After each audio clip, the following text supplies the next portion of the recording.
BBA 98-99 সালে প্রশ্ন করা হয়েছে বিএফসি ত্রিভুজের ক্ষেত্রফল এডিএফই চতুর্ভুজের ক্ষেত্রফলের তুলনায় কেমন। অর্থাৎ এই ত্রিভুজটার ক্ষেত্রফল এই চতুর্ভুজের ক্ষেত্রফলের তুলনায় বড় হবে না ছোট হবে না সমান হবে।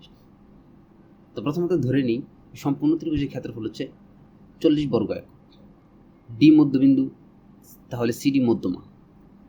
মধ্যমা ত্রিভুজকে সমান দুই ভাগে ভাগ করে, অর্থাৎ এ ডি সি এই ত্রিভুজটার ক্ষেত্রফল হবে 40-এর অর্ধেক 20। তাহলে এ ডি সি ত্রিভুজের ক্ষেত্রফল হবে 20 বর্গ একক। আবার ই হচ্ছে মধ্যবিন্দু, তাহলে বিই মধ্যমা।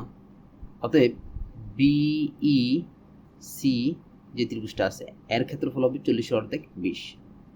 তাহলে এই এডিসি ত্রিভুজের ক্ষেত্রফল 20, আবার বিইসি ত্রিভুজের ক্ষেত্রফল 20। দুইটার মধ্যে কমন যে ত্রিভুজটা বা যে কমন যে অংশটা আছে এটা হচ্ছে এই অংশটা, এতটুকু দুইটার কমন অংশ।